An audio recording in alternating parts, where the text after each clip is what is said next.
Friends, നമ്മുടെ ministry of ഡിഫൻസിന് കീഴിലുള്ള Mazagon dog ship builders ലിമിറ്റഡിൻ്റെ പുതിയൊരു നോട്ടിഫിക്കേഷൻ വന്നിട്ടുണ്ട്.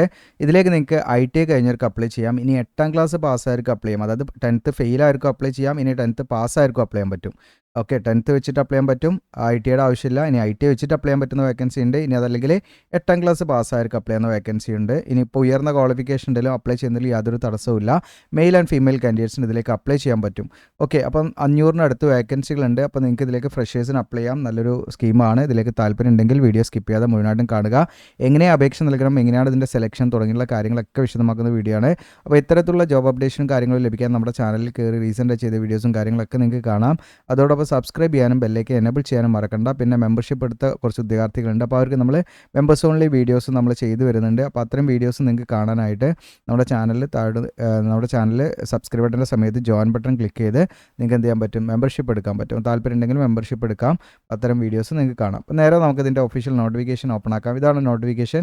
ഇവിടെ കാണാം, Mazagon dog ship builders limited. അപ്പോൾ ഇതിലേക്ക് വിളിച്ചിരിക്കുന്നത് 495 വേക്കൻസിയാണ് വന്നിരിക്കുന്നത്. ഇതിലേക്ക് അപ്രൻറ്റിഷിപ്പ് വേക്കൻസിയിലേക്കാണ്. എന്താണ് അപ്രൻറ്റിഷിപ്പ് എന്നൊക്കെ വീഡിയോയിൽ ഞാൻ പറയാം. അപ്പോൾ ഇതിൽ നമ്മൾ അപ്രൻറ്റിഷിപ്പ് ചെയ്താൽ അതിൻ്റെ ബെനിഫിറ്റ് ഉണ്ട്. കാരണം നമ്മൾ പല നോട്ടിഫിക്കേഷൻ ചെയ്തതിൽ അപ്രൻറ്റിഷിപ്പ് എന്താണ് നിർബന്ധമായിട്ട് ചോദിച്ചിട്ട് ഡയറക്റ്റ് റിക്രൂട്ട്മെൻ്റ് ഒക്കെ വരാറുണ്ട്. അപ്പോൾ അങ്ങനെയൊക്കെ വരുന്ന സമയത്ത് നമ്മൾ എലിജിബിൾ ആയിരിക്കും എന്നുള്ളൊരു കണ്ടീഷൻ പാട് അതിൻ്റെ. അപ്പോൾ അതിൻ്റെ കാര്യങ്ങളും വീഡിയോ പല ഭാഗങ്ങളായിട്ട് പറയും. വീഡിയോ സ്കിപ്പ് ചെയ്യേണ്ട. അപ്പോൾ നമ്മുടെ മിനിസ്ട്രി ഓഫ് ഡിഫൻസിനുള്ളതാണ്. ഇതിൻ്റെ സ്റ്റാർട്ടിംഗ് ഡേറ്റ് 11 ജൂൺ മുതൽ ജൂലൈ 1 വരെ നിങ്ങൾക്ക് ഓൺലൈനായിട്ട് അപ്ലൈ ചെയ്യാം. ഓൺലൈനായിട്ട് അപ്ലൈ ചെയ്യേണ്ടത് കേട്ടോ. ഓക്കെ, അപ്പം 11 ജൂൺ മുതൽ ജൂലൈ 1 വരെയാണ് അപ്ലൈ ചെയ്യേണ്ട ഡേറ്റ്. ഇനി ഇതിൽ നമ്മൾ ഡീറ്റെയിൽ ആയിട്ട് ഇതിൻ്റെ വേക്കൻസി കാര്യങ്ങൾ ഏതൊക്കെ കാറ്റഗറിയാണെന്ന് നോക്കാം. ഇപ്പോൾ നമുക്ക് 3 ഗ്രൂപ്പാണ് വന്നിരിക്കുന്നത്. ഗ്രൂപ്പ് A വന്നിട്ടുണ്ട്, ഗ്രൂപ്പ് B വന്നിട്ടുണ്ട്, ദെൻ ഗ്രൂപ്പ് C. അപ്പോൾ നിങ്ങളിവിടെ മനസ്സിലാക്കി വെക്കേണ്ട കാര്യം എന്ന് വെച്ചാൽ ഗ്രൂപ്പ് A എന്ന് പറയുന്നത് 10ാം ക്ലാസ് പാസ്സായവർക്ക് അപ്ലൈ ചെയ്യുന്ന വേക്കൻസികളാണ്. അപ്പോൾ ഗ്രൂപ്പ് Aയിലുള്ള വേക്കൻസിയാണ് സീരിയൽ നമ്പർ 1 മുതൽ 5 വരെയുള്ള ഈ പറയുന്ന ട്രേഡിൽ നിങ്ങൾക്ക് എന്താണ് അപ്ലൈ ചെയ്യണമെങ്കിൽ ജസ്റ്റ് 10ാം ക്ലാസ് മാത്രം മതി. ഓക്കെ, വേറെ യാതൊരുവിധ ക്വാളിഫിക്കേഷൻ്റെ ആവശ്യമില്ല. ഇനിയിപ്പോൾ നിങ്ങൾക്ക് വേറെ എന്തെങ്കിലും ക്വാളിഫിക്കേഷൻ ഉണ്ടെങ്കിലും ഇതിലേക്ക് അപ്ലൈ ചെയ്യുന്നതിൽ യാതൊരു തടസ്സവുമില്ല. ഓക്കെ, അപ്പോൾ നമ്പർ ഓഫ് വേക്കൻസി കാര്യങ്ങളൊക്കെ ഇവിടെ ലിസ്റ്റ് ചെയ്ത് നിങ്ങൾക്ക് കാണാം. എത്ര വേക്കൻസി ഉണ്ടെന്നും റിസർവ് വേക്കൻസികളുണ്ട് അതിൻ്റെയൊക്കെ നമ്പറോടെ കൊടുത്തിട്ടുണ്ട്. 2 വർഷമാണ് ഇതിൻ്റെ ട്രെയിനിങ് ഡ്യൂറേഷൻ. ഈ ഗ്രൂപ്പ് A കാറ്റഗറിയിൽ 10ാം ക്ലാസ് ക്വാളിഫിക്കേഷൻ വെച്ച് അപ്ലൈ ചെയ്യാവുന്ന ഈ ട്രേഡുകളിലേക്ക് നിങ്ങൾ അപ്ലൈ ചെയ്യുകയാണെങ്കിൽ നിങ്ങൾക്ക് 2 വർഷം ട്രെയിനിങ് ലഭിക്കും. Minimum age 15 പൂർത്തിയായിരിക്കും. മാക്സിമം 19 വയസ്സ് വരെ അപ്ലൈ ചെയ്യാൻ പറ്റും. ഇനി OBC കാൻഡിഡേറ്റ്സ് ആണെങ്കിൽ 3 വയസ്സ് ഏജ് റിലാക്സ്, അതായത് 22 വയസ്സ് വരെ അപ്ലൈ ചെയ്യാം. SC/ST ആണെങ്കിൽ അവർക്ക് 24 വയസ്സ് വരെ അപ്ലൈ ചെയ്യാവുന്നതാണ്.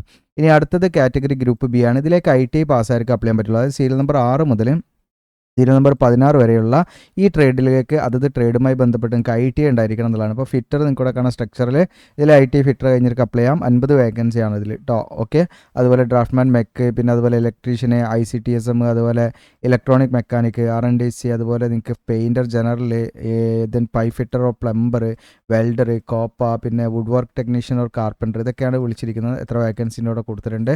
റിസർവ് വേക്കൻസിയും കാണാം. 1 വർഷമാണ് ഇതിൻ്റെ ട്രെയിനിങ്. Minimum age 16 പൂർത്തിയായിരിക്കണം. മാക്സിമം 21 വയസ്സ് വരെ അപ്ലൈ ചെയ്യാൻ പറ്റും. പിന്നെ ഇതിൽ നിങ്ങൾക്ക് റിസൾട്ട് വെയിറ്റ് ചെയ്യുന്നവർക്കും അപ്ലൈ ചെയ്യാം കേട്ടോ. അതിൻ്റെ കുറച്ച് കണ്ടീഷൻ പാടാൻ പറയാം. പിന്നെ ഇതിൽ നിങ്ങൾക്ക് ഗ്രൂപ്പ് C കാറ്റഗറിയിൽ 8ാം ക്ലാസ് പാസ്സായിരിക്കും അപ്ലൈ ചെയ്യുന്ന വേക്കൻസിയാണ്. അപ്പോൾ ജസ്റ്റ് നിങ്ങൾക്ക് 8ാം ക്ലാസ് പാസ് ചെയ്യുന്നത്, അതായത് 10th ഫെയിൽ ആണെങ്കിൽ നിങ്ങൾക്ക് അപ്ലൈ ചെയ്യാം. ഇനി 10th പാസ് ആണെങ്കിലും ഈ ട്രേഡുകളിലേക്ക് അപ്ലൈ ചെയ്യുന്നതിൽ യാതൊരു തടസ്സമില്ല. റിഗർ 20 വേക്കൻസി ഉണ്ട്. ഇതിൽ 2 വർഷമാണ് training duration. Welder, gas and electric നിങ്ങൾക്ക് 20 വേക്കൻസി ഉണ്ട്. അതിൽ നിങ്ങൾക്ക് 1 വർഷവും 3 മാസവുമാണ് അതിൻ്റെ training duration. Minimum age 14, maximum 18 വയസ്സ് വരെ അപ്ലൈ ചെയ്യാം. ഇതിലൊക്കെ ഏജ് റിലാക്സേഷൻ കാര്യങ്ങളും ഉണ്ടാവും, നേരത്തെ പറഞ്ഞ പോലെ. അപ്പോൾ ഏജ് റിലാക്സേഷൻ്റെ കാര്യം നമ്മൾ പറഞ്ഞാൽ SC/ST, OBC അങ്ങനെയുള്ള കാൻഡിഡേറ്റ്സിനൊക്കെ SC/ST ആണെങ്കിൽ 5 വർഷം, OBCക്ക് 3, പിന്നെ ഡിസബിലിറ്റി ഉള്ള വിദ്യാർത്ഥികൾക്ക് 10 വർഷം വരെ ഏജ് റിലാക്സേഷൻ ഉണ്ട്. മെയിൽ ആൻഡ് ഫീമെയിൽ കാൻഡിഡേറ്റ്സിന് ഇതിലേക്ക് അപ്ലൈ ചെയ്യാം കേട്ടോ. അപ്പോൾ ഇതിലേക്ക് എഡ്യൂക്കേഷൻ ക്വാളിഫിക്കേഷൻ നമുക്ക് നോക്കുകയാണെങ്കിൽ ഇപ്പോൾ ഗ്രൂപ്പ് A കാറ്റഗറിയുള്ള ആ ഒരു ട്രേഡിലേക്ക് നമ്മൾ പറയുക സീരിയൽ നമ്പർ 1 മുതൽ 5 വരെയുള്ള ട്രേഡിലേക്ക് 10ാം ക്ലാസ്സാണ് അടിസ്ഥാന യോഗ്യത. അപ്പോൾ 10ാം ക്ലാസ് എന്ന് പറഞ്ഞാൽ നമുക്ക് നോക്കാം, 10ാം ക്ലാസ് നമ്മൾ പാസ്സായിരിക്കണം. അതിൽ നമുക്ക് ജനറൽ സയൻസ് ആൻഡ് മാത്തമാറ്റിക്സ് നമുക്ക് സബ്ജക്റ്റുകൾ ഉണ്ടായിരിക്കണം എന്നുള്ളതാണ്. നമ്മൾ ഫിസിക്സും കെമിസ്ട്രിയും മാത്സും ഇതൊക്കെ നമ്മൾ പഠിക്കുന്നുണ്ട്. അതുകൊണ്ട് നമുക്കതൊരു പ്രശ്നമേ അല്ല. അപ്പോൾ അത് ഓക്കെയാണ്. 50% മാർക്ക് വേണം, നിർബന്ധമാണ്. ഓക്കെ, 50% 10th മാർക്ക് ഉണ്ടായിരിക്കണം. എന്നാൽ SC/ST കാൻഡിഡേറ്റ്സ് ആണെങ്കിൽ അവർക്ക് ജസ്റ്റ് പാസ് മാർക്ക് മതി. അതല്ലാതെ അവർക്ക് ഇത്ര പെർസെൻറ്റേജ് വേണമെന്ന് യാതൊരു നിർബന്ധമില്ല. അവർ പാസ്സായാൽ മതി. ഓക്കെ, അത്രയാണ് ഇതിൻ്റെ പ്രധാനമായിട്ട് ശ്രദ്ധിക്കേണ്ടത്. അപ്പോൾ നിങ്ങൾക്ക് ഫ്രഷേഴ്സിന് അപ്ലൈ ചെയ്യാം. ഇനിയിപ്പോൾ ഉയർന്ന മറ്റു ഡിഗ്രിയോ അല്ലെങ്കിൽ അങ്ങനെയുള്ള ക്വാളിഫിക്കേഷൻ ഉണ്ടെങ്കിൽ നിങ്ങൾക്ക് ഇതിലേക്ക് അപ്ലൈ ചെയ്യുന്നതിൽ യാതൊരു തടസ്സമില്ല. വ്യക്തമായിട്ട് പറയുന്നുണ്ട് 10ാം ക്ലാസ് ആണ് അടിസ്ഥാന യോഗ്യത എങ്കിലും ഹയർ ക്വാളിഫിക്കേഷൻ ഉള്ള ഉദ്യോഗാർത്ഥികൾക്കും അപ്ലൈ ചെയ്യാമെന്നുള്ളതാണ് കേട്ടോ ഇതിലേക്ക്. അപ്പോൾ ഇതും അതുപോലെ തന്നെയാണ്. സീരിയൽ നമ്പർ 5ഉം പൈപ്പ് ഫിറ്റർ ഇതിലേക്കും അപ്ലൈ ചെയ്യണമെങ്കിൽ നിങ്ങൾക്ക് 10ാം ക്ലാസ് 50% മാർക്കോടുകൂടി പാസ്. SC/ST ആണെങ്കിൽ പാസ് മാർക്ക് മതി. ഉയർന്ന ക്വാളിഫിക്കേഷൻ ഉള്ളവർക്കും അപ്ലൈ ചെയ്യുന്നതിൽ യാതൊരു തടസ്സവുമില്ല. അവർക്കും ഇതിലേക്ക് അപ്ലൈ ചെയ്യാമെന്നുള്ള കണ്ടീഷനാണ്. ഓക്കെ, അതാണ് 10ാം ക്ലാസ് ആണ് നിങ്ങളുടെ അടിസ്ഥാന യോഗ്യത എന്നുള്ളതാണ് കേട്ടോ. ഇനി അടുത്തത് ഗ്രൂപ്പ് ബി കാറ്റഗറി ITI പാസ്സായിരിക്കുള്ളതാണ്. അപ്പോൾ സീരിയൽ നമ്പർ 6 മുതൽ നിങ്ങൾക്കിവിടെ കാണാൻ പറ്റും. സീരിയൽ നമ്പർ 16 വരെ ഈ പറയുന്ന ട്രേഡുകളിലേക്ക് ITI ആണ് വേണ്ടത്. പാസ്സായിരിക്കേണ്ട ITI നിങ്ങൾ പാസ്സായിരിക്കണം എന്നുള്ളതാണ്. ഏതൊക്കെ ട്രേഡാണെന്ന് ഇവിടെ ലിസ്റ്റ് ചെയ്തിട്ടുണ്ട്. Fitter, draftsman, mechanical, electrician, ICT, SM, electronic മെക്കർ, പ്ലംബർ, അതുപോലെ welder, COPA, carpenter or wood work technician, അല്ലെങ്കിൽ RNDC, അതുപോലെ തന്നെ ഈ പറയുന്ന ട്രേഡുകളിൽ ഏതെങ്കിലും നിങ്ങൾക്ക് ITI ഉണ്ടായിരിക്കണം എന്നുള്ളതാണ്. ITIയിൽ 50% മാർക്ക് നിർബന്ധമാണ്. എന്നാൽ SC/ST കാൻഡിഡേറ്റ്സ് ആണെങ്കിൽ അവർക്ക് ജസ്റ്റ് പാസ്സായാൽ മതി, ITI പാസ്സായാൽ മതി എന്നുള്ള കണ്ടീഷനാണ് കേട്ടോ. ഓക്കെ, അതോടൊപ്പം തന്നെ നിങ്ങൾക്ക് ഇവിടെ ഇപ്പം പറഞ്ഞിരിക്കുന്ന ട്രേഡുകളല്ലാതെ വേറെ ട്രേഡുകളൊന്നും ആക്സെപ്റ്റ് ചെയ്യില്ല എന്ന് പ്രത്യേകമായിട്ട് ഇവിടെ പറയുന്നുണ്ട്. അതോടൊപ്പം ഇപ്പോൾ IT നിങ്ങൾ ഫിറ്റർ സ്ട്രക്ചറൽ ട്രേഡിലേക്ക് ഒഴികെ ഫിറ്റർ സ്ട്രക്ചറൽ ട്രേഡിലേക്ക് നിങ്ങൾക്ക് IT ഫിറ്റർ കഴിഞ്ഞവർക്ക് അപ്ലൈ ചെയ്യാന്നുള്ളതാണ്. അപ്പോൾ അതല്ലാതെ ബാക്കി എല്ലാവർക്കും ഇവിടെ പറഞ്ഞിരിക്കുന്നത് അതേ പേരിൽ തന്നെയുള്ള ITI നിങ്ങൾ അതേ ട്രേഡിലുള്ള ITI നിങ്ങൾ കഴിഞ്ഞിരിക്കണം എന്നുള്ള കണ്ടീഷനാണ്. ഇനി ഇവിടെ നിങ്ങൾക്ക് റിസൾട്ട് വെയിറ്റ് ചെയ്യുന്നവർക്ക്, അതായത് 1/10/2026 എന്ന് പറയുന്ന ഈ ഡേറ്റിലേക്ക് നിങ്ങളുടെ ഫൈനൽ റിസൾട്ട് വരും എന്നുള്ളവർക്ക്, ഓക്കെ, അപ്പോൾ നിങ്ങൾ ഫൈനൽ എക്സാം എഴുതിയ ഉദ്യോഗാർത്ഥികളുണ്ടെങ്കിൽ, അതായത് റിസൾട്ട് വെയിറ്റ് ചെയ്യുന്നവരാണെങ്കിൽ അങ്ങനെയുള്ളവർക്ക് എന്ത് ചെയ്യാം, തീർച്ചയായിട്ടും ഇതിലേക്ക് അപ്ലൈ ചെയ്യാം. അതായത് 1/10/2026 എന്ന് പറയുന്ന ഈ ഡേറ്റിലേക്ക് നമ്മൾ പാസ്സാവുമെന്ന് ഉറപ്പുള്ളവർക്ക് ഇതിലേക്ക് അപ്ലൈ ചെയ്യണം. അപ്പോൾ നിങ്ങളുടെ ജൂനിയേഴ്സോ ആരെങ്കിലും ഇടയിലേക്കൊക്കെ നിങ്ങൾ അയച്ചു കൊടുക്കാം. ഇനി അടുത്ത് നമുക്ക് ഗ്രൂപ്പ് സി കാറ്റഗറിയിൽ 8ാം ക്ലാസ് മാത്രം മതി ഇതിലേക്ക് അപ്ലൈ ചെയ്യാൻ. അപ്പോൾ 8ാം ക്ലാസ് പാസ്സായിരിക്കുക എന്നുള്ളതാണ്. സയൻസും മാത്തമാറ്റിക്സ് ഒക്കെ നമ്മൾ പഠിച്ചിരിക്കണം എന്നുള്ള കണ്ടീഷനാണ്, ഒക്കെ നമ്മൾ പഠിക്കും. അപ്പോൾ 8ാം ക്ലാസ് പാസ്സായിരിക്കും അപ്ലൈ ചെയ്യാം. 50% മാർക്ക് ഉണ്ടായിരിക്കണം. അതുപോലെ തന്നെ SC/ST ആണെങ്കിൽ അവർക്ക് പാസ് ക്ലാസ് മതി എന്നുള്ളതാണ്. അതോടൊപ്പം തന്നെ 8ാം ക്ലാസ്സിന് പകരമായിട്ട് നിങ്ങൾക്ക് ഉയർന്ന ക്വാളിഫിക്കേഷൻ, അതായത് 10ാം ക്ലാസ് ഒക്കെ പാസ്സായിരിക്കും ഇതിലേക്ക് അപ്ലൈ ചെയ്യാം. 10ാം ക്ലാസ് പാസ്സായിരിക്കും, ഫെയിലായിരിക്കും ഇതിലേക്ക് അപ്ലൈ ചെയ്യാം എന്നുള്ളതാണ് കേട്ടോ. ഓക്കെ, പിന്നെ ഇതിലേക്ക് പ്രത്യേകം ശ്രദ്ധിക്കേണ്ട കാര്യം എന്താണെന്ന് വെച്ചാൽ ITI പാസ്സായ ഉദ്യോഗാർത്ഥികൾക്ക് ഒരു കണ്ടീഷൻ ഉണ്ട്. ITI പാസ്സായ ഉദ്യോഗാർത്ഥികളാണെങ്കിൽ അവർക്ക് ഗ്രൂപ്പ് A ആൻഡ് ഗ്രൂപ്പ് സിയിലേക്ക് അപ്ലൈ ചെയ്യാൻ എലിജിബിൾ അല്ല. കാരണം അവർ പിന്നീട് എപ്പോഴെങ്കിലും അങ്ങനെ അപ്ലൈ ചെയ്ത് അവർക്ക് കിട്ടി, പിന്നീട് അവർ ITI പാസ്സായെന്ന് കണ്ടെത്തിയാൽ നിങ്ങളുടെ കാൻഡിഡേറ്റ്സ് റിജക്റ്റ് ആയി പോകും. അപ്പം പ്രത്യേകം ശ്രദ്ധിക്കുക, ITI പാസ്സായ ഉദ്യോഗാർത്ഥികൾക്ക് ഏതിലേക്ക് അപ്ലൈ ചെയ്യാൻ പറ്റുള്ളൂ, ഗ്രൂപ്പ് ബിയിലേക്ക് മാത്രം അപ്ലൈ ചെയ്യാൻ പറ്റുള്ളൂ. ഗ്രൂപ്പ് എയിലേക്കും സിയിലേക്കും അപ്ലൈ ചെയ്യാൻ പറ്റില്ല. ഗ്രൂപ്പ് എയിലേക്കും സിയിലേക്കും അപ്ലൈ ചെയ്യാൻ പറ്റുന്നത് 10ാം ക്ലാസ് പാസ് ഓർ ഫെയിൽ അങ്ങനെയൊക്കെ ഉള്ളവർക്കൊക്കെയാണ് അപ്ലൈ ചെയ്യാൻ പറ്റുക. 10ാം ക്ലാസ് പാസ്സായിരിക്കും അപ്ലൈ ചെയ്യാൻ പറ്റും, 10ാം ക്ലാസ് ഫെയിൽ ആയിരിക്കും അപ്ലൈ ചെയ്യാൻ പറ്റും. അപ്പോൾ ഗ്രൂപ്പ് A 10ാം ക്ലാസ് പാസ്സാണ്, എന്നാൽ ഗ്രൂപ്പ് സി 8ാം ക്ലാസ് പാസ്സാണ്. അപ്പോൾ ഇതാണ് അതിൻ്റെ അടിസ്ഥാന യോഗ്യത. അതിലേക്ക് ITI പാസ്സായവർക്ക് ഒരിക്കലും അപ്ലൈ ചെയ്യാൻ പറ്റില്ല. അത് പ്രത്യേകം നിങ്ങൾ ശ്രദ്ധിക്കണം. വെറുതെ നമ്മൾ അപ്ലൈ ചെയ്ത് നമ്മൾ അതിൽ സെലക്ട് ആയി പിന്നെ നമ്മൾ റിജക്റ്റ് ആയി പോയാൽ ഭയങ്കര കുറ്റബോധമായിരിക്കും. അതുകൊണ്ട് നിങ്ങൾക്ക് ITI കഴിഞ്ഞ ഉദ്യോഗാർത്ഥികൾ ഏതിലേക്ക് മാത്രം അപ്ലൈ ചെയ്താൽ മതി, ഗ്രൂപ്പ് ബിയിലേക്ക് മാത്രം അപ്ലൈ ചെയ്താൽ മതി കേട്ടോ. എയും സിയും നിങ്ങൾ വിട്ടുകളയും, നിങ്ങൾ അതിലേക്ക് അപ്ലൈ ചെയ്യാൻ എലിജിബിൾ അല്ല, പ്രത്യേകം ശ്രദ്ധിക്കുക.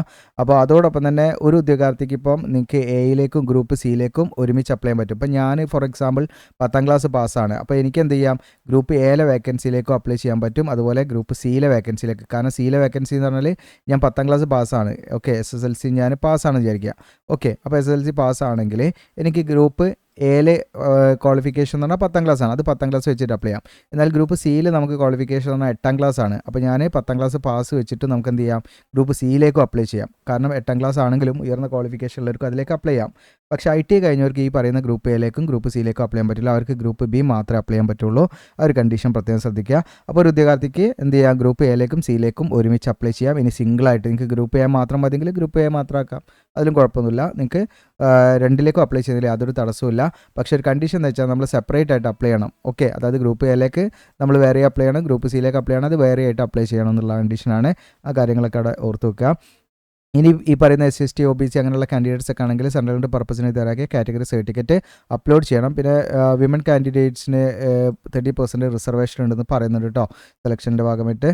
ഓക്കെ, പിന്നെ അതുപോലെ തന്നെ അടുത്ത് നമ്മൾ ശ്രദ്ധിക്കേണ്ട കാര്യം എന്ന് വെച്ചാൽ ഇതിലേക്ക് നമ്മൾ അപ്ലിക്കേഷൻ പ്രോസസ്സ് ഓൺലൈനായിട്ടാണ് അപ്ലൈ ചെയ്യുന്നത്. എങ്ങനെയാണെന്നുള്ളത് കാണിക്കാം. അപേക്ഷ ഫീസ് വരുന്നുണ്ട്, 100 രൂപയാണ് അപേക്ഷാ ഫീസ് വരുന്നത്, ജനറൽ OBC EWS അങ്ങനെയുള്ള കാൻഡിഡേറ്റ്സിനൊക്കെ. എന്നാൽ SC/ST അതുപോലെ ഡിസബിലിറ്റി ഉള്ള ഉദ്യോഗാർത്ഥികൾക്ക് യാതൊരു ഫീസും വേണ്ട, അവർക്ക് ഫ്രീ ആയിട്ട് ഇതിലേക്ക് അപ്ലൈ ചെയ്യാന്നുള്ളതാണ്. ഇനി ഇതിൻ്റെ സ്കീം സെലക്ഷൻ എന്ന് പറയുന്നത് നമുക്കിതിലേക്ക് എക്സാം ഉണ്ട്. അപ്പോൾ സെലക്ഷൻ പ്രോസസ്സ് എന്ന് പറയുമ്പോൾ ഫസ്റ്റ് സ്റ്റേജ് 3 സ്റ്റേജാണ് വരുന്നത്.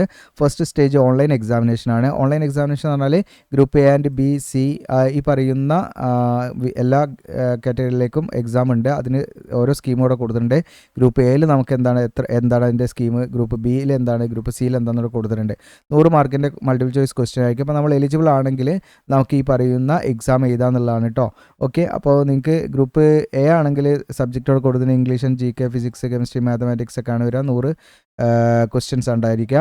ഗ്രൂപ്പ് ബി ആണെങ്കിൽ അവർക്ക് ട്രേഡ് തിയറി മറ്റ് കാര്യങ്ങളൊക്കെ ഉണ്ടായിരിക്കും. അപ്പോൾ അത് നിങ്ങൾക്ക് ഏതാണോ നിങ്ങളുടെ ട്രേഡ് അതുമായി ബന്ധപ്പെട്ട് നിങ്ങൾ പഠിക്കണം എക്സ്ട്രാ. പിന്നെ ഗ്രൂപ്പ് സി ആണെങ്കിൽ നിങ്ങൾക്ക് ബേസിക് ആയിട്ടുള്ള കുറച്ച് സയൻസും മാത്തമാറ്റിക്സും അതൊക്കെയാണ് ചോദിക്കുന്നത്, GK ഒക്കെയാണ് ചോദിക്കുക. ഓക്കെ, ഇനി എക്സാമിനേഷൻ സെൻറ്റർ നമുക്ക് കേരളത്തിലൊന്നും ഉണ്ടാവില്ല. ഇവിടെ മാർക്ക് ചെയ്തിരിക്കുന്ന ഇത്രയേ നിങ്ങൾക്ക് ഉണ്ടായിരിക്കുള്ളൂ കേട്ടോ. മുംബൈ, താനെ എന്നൊക്കെ പറഞ്ഞിട്ട് നിങ്ങൾക്ക് ഇവിടെ കാണാം, പൂനെ, നാസിക്, ഇവിടെയൊക്കെയാണ് നമുക്ക് ഉണ്ടായിരിക്കുക. ഓക്കെ, ഇവിടെ എവിടെയെങ്കിലൊക്കെ നമ്മൾ പോയിട്ട് എക്സാം ചെയ്തിട്ട് വരും. സെക്കൻഡ് സ്റ്റേജ് പറഞ്ഞാൽ ഒന്നുമില്ല, ഡോക്യുമെൻറ്റ് വെരിഫിക്കേഷനും ട്രേഡ് അലോട്ട്മെൻറ്റുമാണ്. അപ്പോൾ 2 ട്രേഡിലേക്കൊക്കെ നിങ്ങൾ അപ്ലൈ ചെയ്യുന്നവർക്ക്, അതായത് ഗ്രൂപ്പ് എ സി ഒക്കെ നിങ്ങൾക്ക് ഓപ്റ്റ് ചെയ്യാനുള്ള അങ്ങനെയുള്ള ആ ഒരു സ്റ്റേജാണ്. പിന്നെ തേർഡ് എന്ന് പറയുന്നത് മെഡിക്കൽ എക്സാമിനേഷനാണ്. ഓക്കെ, മെഡിക്കലി നമ്മൾ ഫിറ്റാണോ അങ്ങനെയുള്ള കാര്യങ്ങളൊക്കെയാണ് അതിൽ നോക്കുക. അപ്പോൾ ഇത്രയാണ്. ഇനി ഇതിൻ്റെ ഇമ്പോർട്ടൻറ്റ് ഡേറ്റ് കാര്യങ്ങൾ പ്രത്യേകം ശ്രദ്ധിക്കുക. ഓൺലൈൻ അപേക്ഷയുടെ സ്റ്റാർട്ടിംഗ് ഡേറ്റ് 11/6 മുതൽ ജൂലൈ 1 വരെ നിങ്ങൾക്ക് ഓൺലൈനായിട്ട് അപ്ലൈ ചെയ്യാൻ പറ്റും. പേയ്മെൻറ്റിൻ്റെ ഡേറ്റും സെയിം ഡേറ്റ് തന്നെയാണ്. പിന്നെ നിങ്ങൾക്ക് ഇതിലേക്ക് എലിജിബിൾ ആൻഡ് നോട്ട് എലിജിബിൾ എന്ന് പറയുന്ന ഒരു ലിസ്റ്റ് അവർ വെബ്സൈറ്റിൽ ഇടും. അത് നിങ്ങൾക്ക് കാണാൻ പറ്റുന്ന ഡേറ്റ് 10/7/2026 എന്നാൽ നിങ്ങൾക്ക് നിങ്ങളുടെ ഇപ്പോൾ നോട്ട് എലിജിബിൾ എന്നുള്ള ലിസ്റ്റിൽ നിങ്ങൾ ഉൾപ്പെട്ടാൽ അതിന് അപ്പീലൊക്കെ കൊടുക്കണമെങ്കിൽ അതിൻ്റെ ഡേറ്റാണ് 15/7/2026 ഉള്ളിൽ നിങ്ങൾ എന്ത് ചെയ്യണം, അപ്പീൽ കൊടുക്കണം. അതായത് 10 മുതൽ 15 ഈ ഡേറ്റിൻ്റെ ഉള്ളിലായിട്ട് നിങ്ങൾ എന്ത് ചെയ്യണം, നിങ്ങൾ അതിന് എന്താണോ നിങ്ങൾക്ക് എന്തെങ്കിലും ഡോക്യുമെൻറ്റ്സ് ഒക്കെ കൊടുത്ത് നിങ്ങളുടെ കാൻഡിഡേച്ചർ നിങ്ങൾക്ക് നിലനിർത്താൻ പറ്റുമെങ്കിൽ അത് നിങ്ങൾക്ക് തെളിയിക്കാൻ പറ്റുന്ന ഒരു സമയമാണ് ഈ 15/7/2026 എന്ന് പറയുന്ന ആ ഒരു ഡേറ്റ് കേട്ടോ. പിന്നെ നിങ്ങൾക്ക് അഡ്മിറ്റ് കാർഡ് കാര്യങ്ങളൊക്കെ 15/7/2026 എക്സാം നടക്കുന്നത് 25/7/2026 കേട്ടോ. അപ്പോൾ ഇത്രയാണ് ഇതിൻ്റെ നോട്ടിഫിക്കേഷനായിട്ട് നമ്മൾ ശ്രദ്ധിക്കേണ്ട കുറച്ച് പ്രധാനപ്പെട്ട കാര്യങ്ങളാണ് ഞാൻ വീഡിയോയിൽ ഉൾപ്പെടുത്തിയിരിക്കുന്നത്. ഇനി ഇതിൻ്റെ ഡീറ്റെയിൽ ആയിട്ടുള്ള നോട്ടിഫിക്കേഷൻ നിങ്ങൾക്ക് ഡൗൺലോഡ് ചെയ്യാനായിട്ടും എങ്ങനെ അപേക്ഷ നൽകണം അതിൻ്റെ ലിങ്കുകളൊക്കെ നമ്മുടെ വീഡിയോയുടെ ഡിസ്ക്രിപ്ഷനിൽ അപ്ലൈ ചെയ്യാൻ ലിങ്ക് തരും. അവിടെ കാണാൻ നിങ്ങൾക്ക് മസഗൺ ഡോക്ഷിപ്പ് റിക്രൂട്ട്മെൻറ്റ് പറഞ്ഞിട്ട് ഇവിടെ കാണാം. ഇവിടെ നമ്മുടെ സോഷ്യൽ മീഡിയ ഐക്കണ്ടതിലൊക്കെ നിങ്ങൾക്ക് ഫോളോ ചെയ്യാം. അപ്ലൈ ചെയ്യേണ്ട ലാസ്റ്റ് ഡേറ്റ് ജൂലൈ 1 ഓർത്തേക്ക്. താഴെ സ്ക്രോൾ ഡൗൺ ചെയ്യാൻ നിങ്ങൾ പേജിൽ വന്നാൽ ഇവിടെ വന്നാൽ നിങ്ങൾക്ക് ഏറ്റവും താഴെ ഇവിടെ കാണാം ഇമ്പോർട്ടൻറ്റ് ലിങ്ക്സ് ആണ് ഇവിടെ കാണാം. ഈ ഇമ്പോർട്ടൻറ്റ് ലിങ്ക്സിൽ നിങ്ങൾക്ക് നോട്ടിഫിക്കേഷൻ ഇവിടുന്ന് ഡൗൺലോഡ് ചെയ്ത് ഡീറ്റെയിൽ ആയിട്ട് റീഡ് ചെയ്യാം. പിന്നെ അപ്ലിക്കേഷൻ ഫോം എന്നുള്ളത് കാണാം. ഈ അപ്ലിക്കേഷൻ ഫോം ജസ്റ്റ് നമ്മളൊന്ന് ഓപ്പൺ ആക്കുന്നു. അപ്ലിക്കേഷൻ ഫോം ഓപ്പൺ ആക്കുന്ന സമയത്ത് നിങ്ങൾക്ക് ഇവിടെ കാണാൻ പറ്റും, ഇത് ഓപ്പണായി വരുന്നുണ്ട്. ഈ ഒരു പോർട്ടലിലേക്കാണ് നമ്മൾ വന്നിരിക്കുന്നത്. ഇവിടെ കാണാൻ നിങ്ങൾക്ക് online portal four apprentice training സ്കൂളാണ്. അപ്പോൾ ഇവിടെ കാണാൻ നിങ്ങൾക്ക് ലോഗിൻ ചെയ്യാനുള്ള ഓപ്ഷൻ ഉണ്ട്. അതുപോലെ നിങ്ങൾ ആദ്യമായിട്ട് വരികയാണെങ്കിൽ ക്രിയേറ്റ് ന്യൂ അക്കൗണ്ട് ഒന്ന് ക്രിയേറ്റ് ചെയ്യുക. നിങ്ങളൊരു അക്കൗണ്ട് ക്രിയേറ്റ് ചെയ്തിട്ട് വേണം ബാക്കി കാര്യങ്ങളൊക്കെ ഫില്ല് ചെയ്ത് അങ്ങനെ അപ്ലൈ ചെയ്യണം. അപ്പോൾ നമ്മൾ ഓൺലൈനായിട്ട് ചെയ്ത് കൊടുക്കുന്നുണ്ട്. വീഡിയോയുടെ ഡിസ്ക്രിപ്ഷനിൽ വാട്സപ്പ് നമ്പർ ഉണ്ട്, വാട്സപ്പിൽ കോൺടാക്ട് ചെയ്യാം. ഇതെല്ലാം നിങ്ങൾക്ക് തന്നെ ചെയ്ത് പോകാവുന്നതാണ്. എന്തെങ്കിലും ബുദ്ധിമുട്ടുണ്ടെങ്കിൽ നിങ്ങൾ മെസ്സേജ് അയക്കുക, അതല്ലെങ്കിൽ കമൻ്റ് ആയിട്ടൊക്കെ പറയുക. അപ്പോൾ ഇങ്ങനെ ചെയ്ത് നിങ്ങൾ കംപ്ലീറ്റ് ചെയ്ത് സബ്മിറ്റ് ചെയ്യാണ് വേണ്ടത്. അപ്പോൾ ഇത്തരത്തിലുള്ള അപ്ഡേഷൻ കാര്യങ്ങൾ ലഭിക്കാനായിട്ട് സബ്സ്ക്രൈബ് ചെയ്യാനും മറക്കണ്ട. നമ്മുടെ ചാനലിൽ മെമ്പർഷിപ്പ് എടുക്കാനും മറക്കണ്ട. നമ്മുടെ യൂട്യൂബിൽ നിങ്ങൾക്ക് മെമ്പർഷിപ്പ് എടുക്കാം. മെമ്പേഴ്സ് ഓൺലി വീഡിയോസ് നമ്മൾ ചെയ്തു വരുന്നുണ്ട്. വീഡിയോ ഇഷ്ടപ്പെട്ടാൽ ലൈക്ക് ചെയ്യാനും ഷെയർ ചെയ്യാനും മറക്കണ്ട. Thank you.